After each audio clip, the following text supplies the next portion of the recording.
बिस्मिल्लाहिर्रहमानिर्रहीम। अस्सलाम वालेकुम। कंप्यूटेशनल फिजिक्स हमारे पास सब्जेक्ट है। प्रोग्राम हमारे पास बीएस फिजिक्स और उसका सेमेस्टर 5th है जी। आज हम यहाँ पर एक नया चैप्टर स्टार्ट कर रहे हैं जो कि आपके पास है मैट्रिक्स लेबोरेटरी, जिसको शॉर्ट फॉर्म में हम मैट लैब का नाम भी देते हैं। तो मैट लैब, जिसकी जो फुल फॉर्म आपके पास है matrix laboratory, is a high level programming language that is used for the technical computing data analysis and visualization। अच्छा जी, हाई लेवल लैंग्वेज हमने वेरी स्टार्ट में दो तरह की लैंग्वेजेस के बारे में पढ़ा था। एक हाई लेवल लैंग्वेज होता है और एक आपके पास लो लेवल लैंग्वेज होता है। अब हाई लेवल लैंग्वेज वो होता है which is very near to computer and far from the human, यानी कि ये कंप्यूटर की लैंग्वेज होती है। और लो लेवल लैंग्वेज वो होती है जिनका ह्यूमंस तो बहुत इजीली अंडरस्टैंड कर पाते हैं, लेकिन जो कंप्यूटर है वो उसको इजीली अंडरस्टैंड नहीं कर पाता। तो this is the big difference between high level languages and low level languages. ठीक है। नेक्स्ट आपके पास है MATLAB was developed by MathWorks, was first released in 1980s। यानी कि ये मैथवर्क्स नामी कोई साइंटिस्ट था जिसने इस मैटलैब को इंट्रोड्यूस किया था, और सबसे पहले इसका जो वर्जन था वो 1980 में पब्लिश किया गया। It is widely used in the field such as engineering, physics, finance, and also popular in education for teaching mathematical and scientific concept। देखिए जी, यहाँ पर कोई भी एनिमेटेड वीडियोस आपके पास होती हैं, कोई भी विजुअलाइजेशन होती है, कोई भी आपके पास स्लाइड्स होता है, कोई भी डेटा आपके पास होता है in the form of text, in the form of slides, in the form of videos, तो उसके लिए हमें मैटलैब रिक्वायर्ड होता है। Advantages of MATLAB include that ease of use, यानी कि it is easy to use है। ease of use का मतलब यहाँ पे है easy to use, and its extensive library of built-in function and its ability to handle the complex computation। और दूसरी बात है कि इसकी जो लाइब्रेरी आपके पास वो बिल्ट इन लाइब्रेरी भी है, यानी कि आपको जितने भी टूल्स हैं वो आपको इसकी लाइब्रेरी में ही विद इन द सॉफ्टवेयर आपको मिल जाएंगे। उसके बाद it has many many more functions, ability to handle the complex computation, यानी कि आप यहाँ पर जो complex statements हैं आप उनको भी easily handle करवा सकते हैं। MATLAB इंटरफेस किस तरह का होता है, यानी कि MATLAB का जो डेस्कटॉप आपके पास होता है सॉफ्टवेयर का, उसमें क्या कुछ आपके पास शामिल होता है। To get started with MATLAB, you will need to download and install the software on your computer। तो सबसे पहले हम क्या करेंगे कि हम इंटरनेट से या किसी भी अदर डिवाइस को यूज़ करते हुए हम MATLAB का जो सॉफ्टवेयर है उसको हम अपने कंप्यूटर में इंस्टॉल करेंगे and then launch the application. और फिर एप्लीकेशन को हम क्या करेंगे, इंस्टॉल कर लेंगे अपने सिस्टम के अंदर या अपने कंप्यूटर या लैपटॉप में। Once you have the application open, you can begin writing a code in the MATLAB।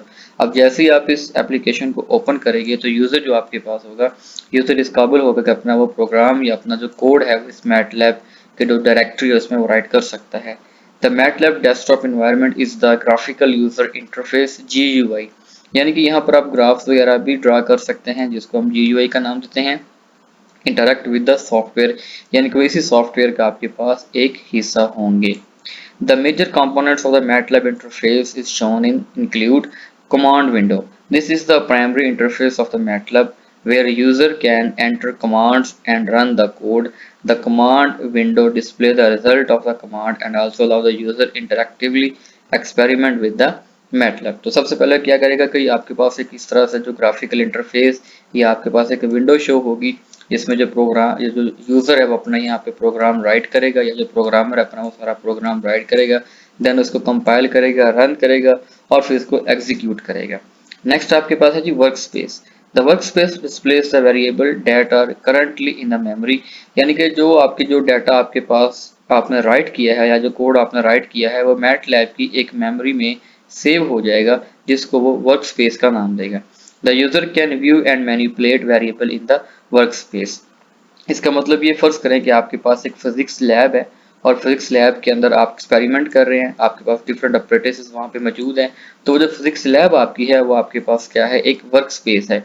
इसी तरह से मैटलैब का भी आपके पास एक वर्क स्पेस होता है जहाँ पर आप जिस विंडो पर आप काम कर रहे हैं वो आपके पास क्या होगा, आपका पूरे का पूरा एक वर्क स्पेस होगा जहाँ पर आप काम करेंगे और अपने जो कोड है या जो आपके प्रोग्राम है उसको आप मैनिपुलेट राइट भी करेंगे और वहाँ पर उसको आप एग्जीक्यूट या रन भी करेंगे।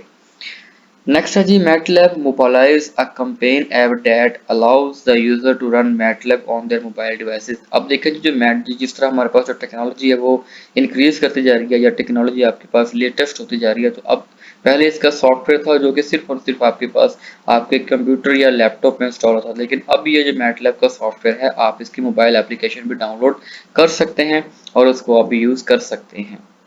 और जो आपके प्रोग्राम्स होंगे वो आपके जी ड्राइव पर, गूगल ड्राइव पर या फिर आपकी वो क्लाउड स्टोरेज में सेव हो जाएंगे। नेक्स्ट आपके पास है जी current folder. The current folder shows the file and a folder that are currently in a working directory. User can use these current folder to navigate their file and manage their files. तो यहाँ पर आपने जो folder open किया होगा उसको वो current folder का नाम देगा और करंट फोल्डर से आप किसी दूसरे फोल्डर में नेविगेट भी कर सकते हैं और आप दूसरी फाइल्स को भी मैनेज आउट कर सकते हैं। नेक्स्ट यहाँ पे आपके पास है जी action menu. The action menu is a context-sensitive menu that provides a quick access frequently used command and options based on the currently selected object or task. यानी कि यहाँ पर आपका जो कॉन्टेक्स्ट है वो सेंसिटिव हो जाएगा। जो भी आप इसको प्रोग्राम को या अपने मैटलैब को आप जो भी कोड प्रोवाइड करेंगे, जो भी उसको एग्जीक्यूशन देंगे, जो भी उसको कमांड देंगे, उसको वो क्विकली रन करेगा और उसका जो रिजल्ट आपको है वो शो हो जाएगा। It has three main categories. जो एक्शन मेन्यू आपके पास है, एक्शन मेन्यू के आपके पास तीन मेजर कैटेगरीज होती हैं। Number one, home, plots, apps. Each category contain a set of option and command. अच्छा जी, हर कैटेगरी का आपके पास अलग अलग ऑप्शन होंगे, अलग अलग आपके पास कमांड्स होंगे जिसको जो यूजर है अपने रिक्वायरमेंट के मुताबिक इसको क्या करेगा, यूज कर सकेगा। ये आपके पास एक उसका जो डेस्कटॉप जो है, उसका जो करंट फोल्डर है, उसकी उन्होंने आपको एक इमेज यहाँ पे दिखाई गई है जिसमें आपका वर्क स्पेस एरिया है, कमांड विंडो आपको बताई गई है, एक्शन मेन्यू बताया गया है। यानी कि ऊपर का जो सारे का सारा एरिया आपके पास होगा मैटलैब का, this is an action menu. यहाँ पर आप अपनी रिक्वायरमेंट और अपनी मर्जी के मुताबिक जो भी आप काम करना चाह रहे हो, आप फोल्डर्स को, आइकॉन्स को, उन ऑप्शंस को आप यहाँ पे यूज कर सकते हैं। यहाँ पर आपको ये बताएगा कि आपने कौन सा फोल्डर ओपन किया हुआ है, उसका पूरा एक एड्रेस आपको बताएगा। नेक्स्ट आपके पास है जी वर्क स्पेस और नेक्स्ट आपके पास है जी कमांड विंडो। अच्छा जी, करंट फोल्डर कमांड विंडो का मतलब ये कि यहाँ पर आप अपने प्रोग्राम को क्या करेंगे, राइट करेंगे, या आपका जो भी कोडिंग होगी उसको आप क्या करेंगे, राइट करेंगे। अच्छा जी, जो भी आपने करंट फोल्डर ओपन किया होगा उसका एक एड्रेस जो है वो इसकी मेमोरी में सेव हो जाता है। लाइक दैट कि अगर मैं यहाँ पर एक फोल्डर ओपन करूँ इस तरह से, तो यहाँ पर ये मुझे इस फोल्डर का पूरा जो है ये आपको रास्ता बता रहा है कि मेरे पास ये एक फोल्डर है न्यू ड्राइव के नाम से। उसके बाद इस तरह से इसका ये पूरा एड्रेस आपको यहाँ पर मिल जाएगा। जैसे देखिए ये वाला एक पूरा का पूरा इसका क्या है, आपके पास एड्रेस है। अगर हम इसकी बात करें तो ये पूरे का पूरा आपके पास क्या है, एक एड्रेस है। तो इसी तरह से यहाँ पर आपको भी जो भी आपने फोल्डर या कमांड आपने ओपन किया होगा उसका आपको प्रॉपरली यहाँ पर एड्रेस मिलेगा। Editor. Editor is a tool for creating, editing and debugging the MATLAB code. यहाँ पे आपने जो भी अपनी प्रोग्रामिंग या जो भी आपने कोड राइट किया होगा आप उसको एडिट कर सकते हैं। डिबगिंग का मतलब है कि अगर उसमें कोई एरर मौजूद है तो आप उस एरर को भी रिमूव कर सकते हैं। User can write and edit the script and function. जो भी आपका स्क्रिप्ट होगा, जो डेटा होगा, उसको आप एडिट कर सकते हैं। आप फंक्शंस को चेंज कर सकते हैं and use the debugging feature to identify the fix the error. और अगर वहां पर कोई एरर होगा तो आप डिबगिंग के जो ऑप्शंस हैं उनको यूज करते हुए आप उस एरर को एलिमिनेट कर सकते हैं। To open an editor simply press control N on keyboard. ये आपके पास है जी एडिटर को ओपन करने की शॉर्ट कोड, जो कि आपके पास है press control plus N the editor show. तो इस तरह से आपके पास इसका एक एड्रेस ओपन हो जाएगा। नेक्स्ट यहाँ पर आपके पास आ जाएगा डेटा टाइप्स इन मैटलैब के मैटलैब को आप किस किस्म का या किस तरह का डेटा जो है आप प्रोवाइड कर सकते हैं। ठीक है जी, मैटलैब को आप किस तरह का डेटा प्रोवाइड कर सकते हैं। MATLAB support several data types including scalars, vectors, matrices and strings. ये सब डेटा जो है आप मैटलैब को प्रोवाइड कर सकते हैं। जिसमें नंबर वन आपके पास है जी स्केलर्स। तो स्केलर्स आपके पास क्या होते हैं, scalars are single valued number, यानी कि वो नंबर जिनकी वैल्यू आपके पास हमेशा सिंगल होगी। Vector arrays of the numbers, matrix scales, multi dimensional 2D arrays, यानी कि यहाँ पर आप मैट्रिसेस को भी डील कर सकते हैं। स्ट्रिंग्स एंड अरे character enclosed in a single quotation, यानी कि यहाँ पर स्क्वायर ब्रैकेट के अंदर जो भी आप लोगों ने लफ्ज राइट किए होंगे उनकी आपके पास यहाँ पर सिंगल स्ट्रिंग्स भी हो सकती हैं और मल्टीपल स्ट्रिंग्स भी आपके पास हो सकती हैं। तो 5.3 आर्टिकल हमारे पास है जी स्केलर्स क्या होते हैं। A scalar is a single value number or a character that is stored as a variable। यानी कि यहाँ पर आप वेरिएबल को उसकी एक पर्टिकुलर वैल्यू असाइन कर देते हैं। Scalar are is the simplest and the most fundamental data type. ये आपके पास जो फ्रीक्वेंटली इनको मैटलैब में यूज करते हैं। Scalar can be created by assigning a single value to a variable. यानी कि आपकी कोडिंग में जो भी आपके वेरिएबल्स यूज हो रहे हैं, आप उन वेरिएबल्स को एक स्पेशल जो है वैल्यू असाइन कर देते हैं। तो these are called the scalars. Let's suppose कि यहाँ पर हमारे पास कोई भी एक वेरिएबल ए था और उसको हम लोगों ने एक वैल्यू असाइन कर दिया 5।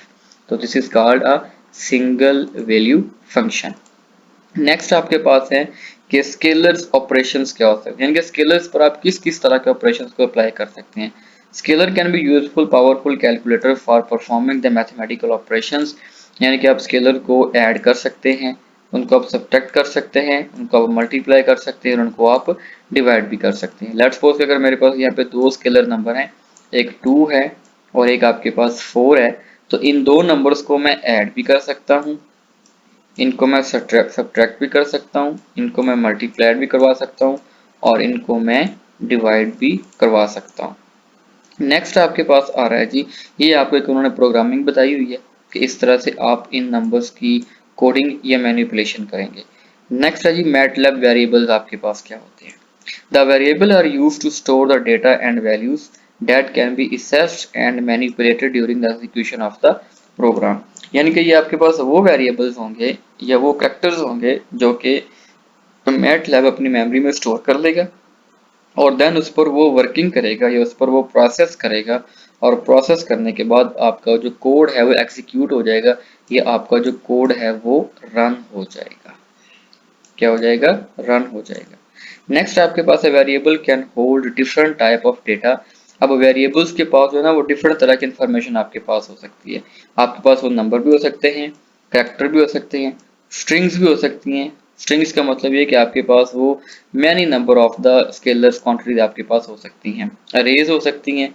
among the other variable name in MATLAB must start with a letter and can contain a letter number and underscores the they are case sensitive. यानी कि यहाँ पर हम केस सेंसिटिविटी का बहुत ज़्यादा ख्याल रखेंगे। मतलब ये कि लेट्स सपोज कि आपके पास एक न्यूटन का फॉर्मूला है F is equals to M A. ठीक है जी, F is equals to M A. अब ये जो फॉर्मूला आपके पास है मैटलैब के लिहाज से ये केस सेंसिटिव है। यानी कि यहाँ पर जो फोर्स होगा, फोर्स के लिए हम यहाँ पे वेरिएबल यूज कर रहे हैं F, तो ये F हमेशा आपका कैपिटल में आएगा। यहाँ पर यूज हो रहा है M which is for mass, तो मैस के लिए आप हमेशा स्मॉल m यूज करेंगे। और इसी तरह से अगर आपके पास A है तो एक्सेलरेशन के लिए हम हमेशा स्मॉल a यूज करेंगे। लेट्स सपोज कि अगर आप जो है वो वहाँ पे F की जगह पे स्मॉल f कर रहे हो और M की जगह पे आप कैपिटल M कर रहे हैं और A की जगह पे आप कैपिटल A कर रहे हैं, तो फिर ये जो फार्मूला होगा अकॉर्डिंग टू मैटलैब इसकी जो सेंस है वो चेंज हो जाएगी और हो सकता है कि आपका ये जो फार्मूला है उसको आपका जो मैटलैब है वो एग्जीक्यूट ना करे या रन ना करे। तो यहाँ पर आपने जो केस सेंसिटिविटी है यानी कि कौन से वेरिएबल आपके अपर केस है और कौन से वेरिएबल्स आपकी लोअर केस है, तो इसको आपने अपने माइंड में रखना है। यहाँ पर उन्होंने आपको एक प्रोग्रामिंग बताई गई है कि आपके पास एक ऑब्जेक्ट है जो कि 20 किलोमीटर मीटर पर सेकंड की स्पीड से मूव कर रहा है और उसका जो मास आपके पास है वो 5 किलोग्राम है। तो यहाँ पर आप लोगों ने उसका मोमेंटम फाइंड करना है। तो मोमेंटम फाइंड करने की आपको उन्होंने यहाँ पर कोडिंग और प्रोग्रामिंग आपको बताई हुई है जिसको आप अपने मैटलैब में रन कर सकते हैं। नेक्स्ट है जी command percent in MATLAB. Comments are explanatory statement that you can include the code MATLAB। यानी कि आप किसी भी स्ट्रिंग के बारे में, किसी भी अरे के बारे में, किसी भी वेरिएबल के बारे में, किसी भी कैरेक्टर के बारे में अगर आप कुछ इन्फॉर्मेशन प्रोवाइड करना चाहें तो उसकी फैसिलिटी भी आपको यहाँ पर मिलती है।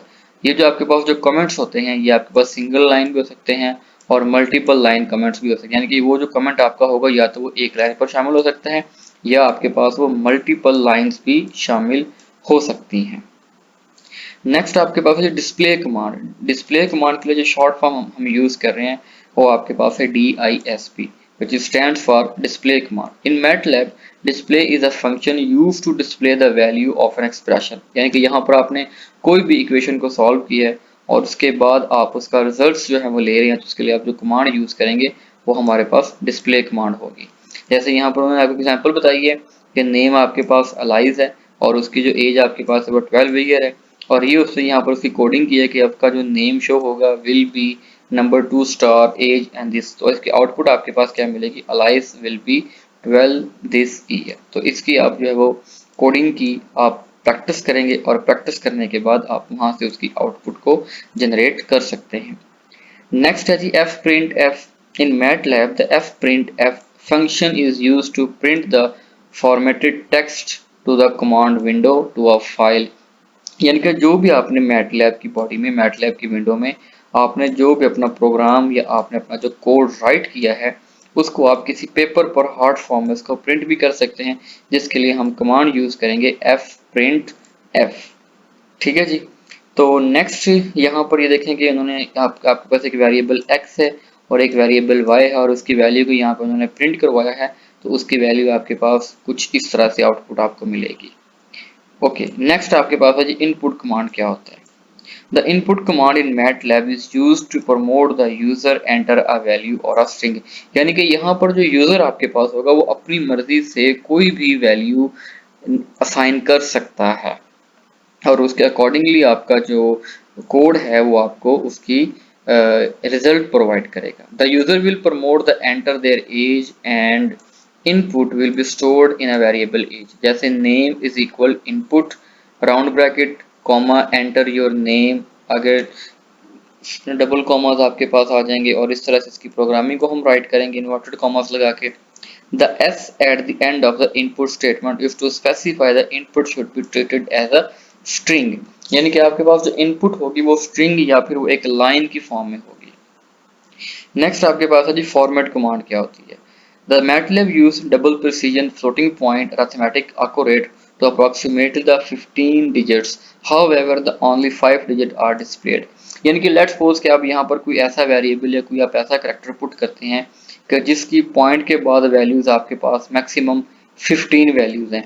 अब जाहिर बात है अगर पॉइंट के बाद 15 वैल्यूज होंगी कुछ इस तरह से, तो उनको हमारे लिए रीड करना भी काफ़ी जो है ना चैलेंजिंग टास्क होगा। लेकिन हम जो मैटलैब की जो कमांड है उसको हम ये आप इनपुट देते हैं या उसको हम ये कमांड देते हैं कि भाई वो पॉइंट के बाद ओनली 4 या 5 वैल्यूज को प्रिंट करवाए, तो क्या करेगा कि बाकी की जो वैल्यूज आपके पास होंगी वो एलिमिनेट हो जाएंगी और आपका जो प्रोग्राम है वो क्या करेगा उन वैल्यूज को सिर्फ जो हम अपनी कमांड में वैल्यूज को प्रोवाइड करेंगे उन्हीं वैल्यूज को क्या करेगा वो एग्जीक्यूट कर देगा। अब यहाँ पर देखें कि पहले आपके पास जो है पाई की value 3.14159265 up to so on, लेकिन यहाँ पर हमने प्रोग्राम में ये चीज़ ऐड कर दी कि वो जो पॉइंट के बाद आपकी वैल्यूज़ हैं या वो सिर्फ और सिर्फ 5 डिजिट्स तक होनी चाहिए। तो यहाँ पर आप देख सकते हैं कि आपके पास जो वैल्यूज़ है these are the only 5 digit number. Next आपके पास है जी कॉम्प्लेक्स नंबर्स। तो कॉम्प्लेक्स नंबर्स में हम क्या करेंगे, complex number MATLAB support a complex number and you can perform arithmetic operation on them. यानी कि यहाँ पर हम कॉम्प्लेक्स या मल्टीपल वेरिएबल्स को भी यूज कर सकते हैं। जैसे अगर आपके पास देखा जाए इक्वेशन है जी x plus iota y, x plus iota y। तो ये आपके पास एक लेट्स सपोज कि किसी वेरिएबल z के बराबर है, z is equals to x plus iota y। तो ये आपके पास एक कॉम्प्लेक्स इक्वेशन है, यानी कि यहाँ पर जो x आपके पास है ये एक रियल नंबर को शो कर रहा है, ये किसी भी रियल नंबर को या रियल क्वांटिटी को शो कर रहा है, और जो आयोटा y है ये आपके पास किसी भी कॉम्प्लेक्स नंबर को शो कर रहा है। ठीक है जी। तो आपका जो मैटलैब है इसमें ये फैसिलिटी अवेलेबल होती है यूजर के पास कि यहाँ पर आप जो कॉम्प्लेक्स जो नंबर्स हैं या जो कॉम्प्लेक्स कमांड है उनको भी आप इजीली हैंडल आउट कर सकते हैं या परफॉर्म कर सकते हैं या उनको आप एग्जीक्यूट कर सकते हैं। The imaginary unit is represented by letter I और जे। यानी कि आपके पास जो भी कॉम्प्लेक्स नंबर होगा या जिसको हम नॉर्मली इमेजिनरी नंबर हम बोलते हैं उनको हम आई और जे से रिप्रेजेंट करेंगे। For example, to calculate the product of the two complex number, you can use the following syntax। यानी कि अगर यहाँ पर आपके पास दो कॉम्प्लेक्स नंबर्स हैं और उनको आप मल्टीप्लाई करवा रहे हो तो उसका जो कोडिंग होगी वो हमारे पास कुछ इस तरह से लिखी जाएगी। ओके जी, यहाँ पर अगेन आपको कुछ प्रोग्राम दिया गया है जिसमें बिल्ट इन फंक्शंस का बताया गया है कि आपके पास यहाँ पे अपने जो है ए साइन थीटा और थीटा की वैल्यू आपने यहाँ पर 45 रखी है ऑन रेडियन में है तो उसकी वैल्यू कुछ आपको इस तरह से मिलेगी। इस तरह से आपके पास एक नंबर b है और उसकी वैल्यू आपको कुछ इस तरह से मिलेगी and up to so on. Next आपके पास ये है कि राउंडिंग ऑफ द फंक्शन।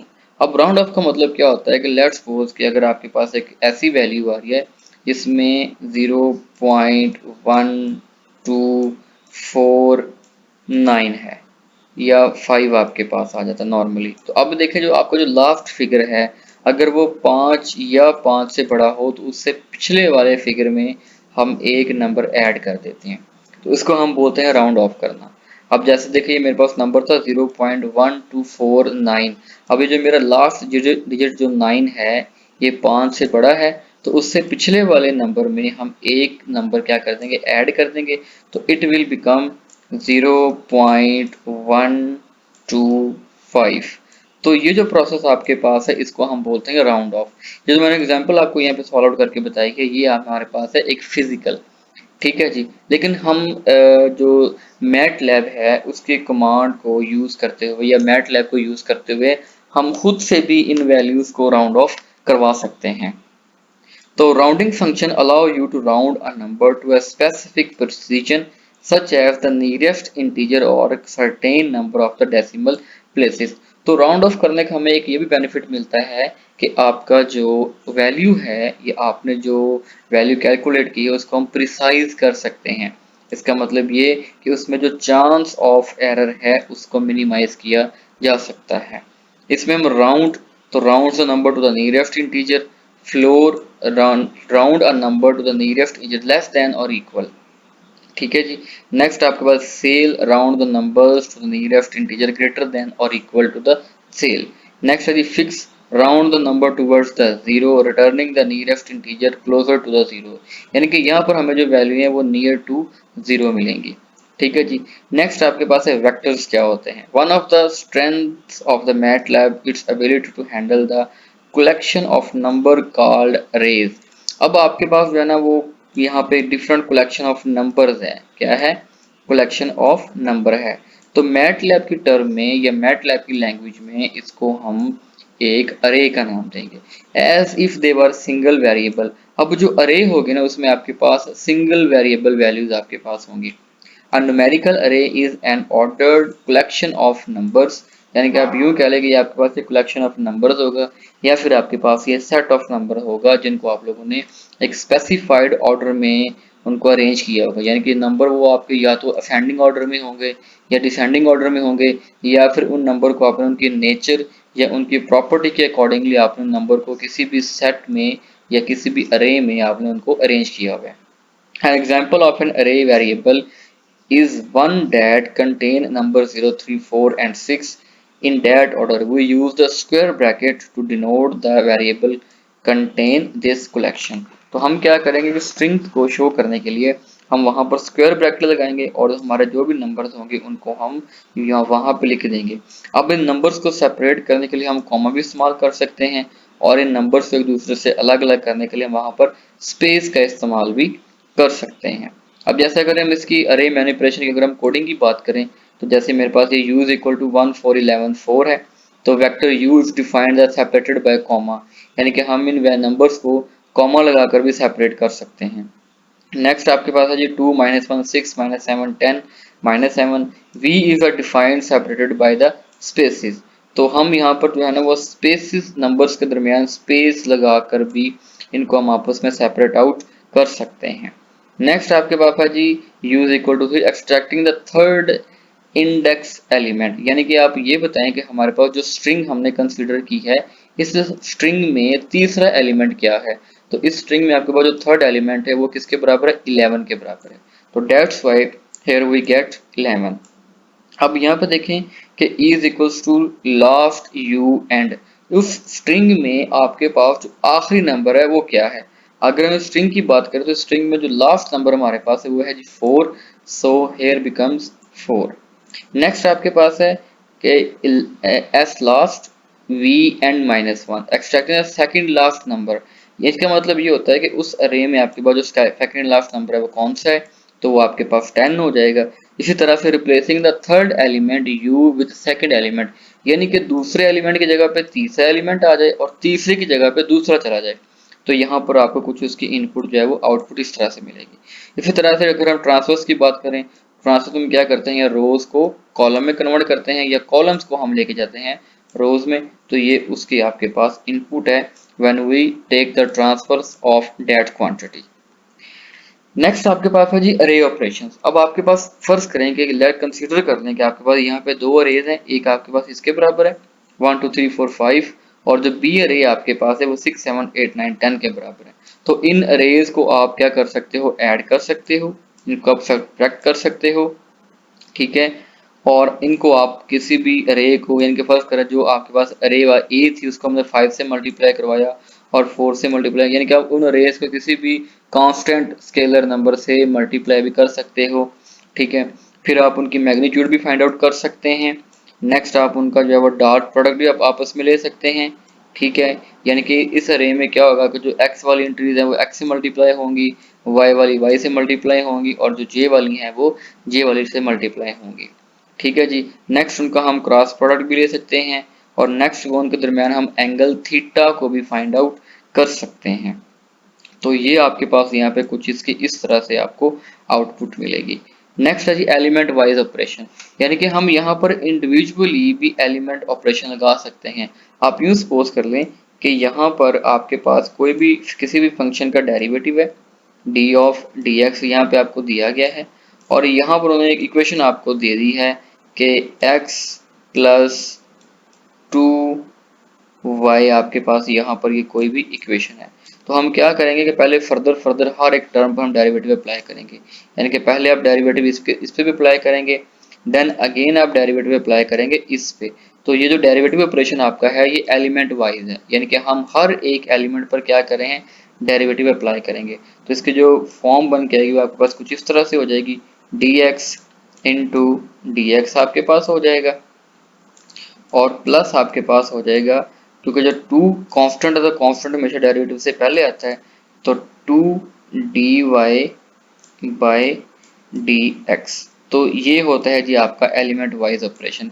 इसी तरह मैट लैब में जो स्ट्रिंग्स आपके पास होती हैं या जो अरेज आपके पास होती हैं उन पर आप हर एक टर्म पर अलग अलग ऑपरेशन भी अप्लाई कर सकते हैं।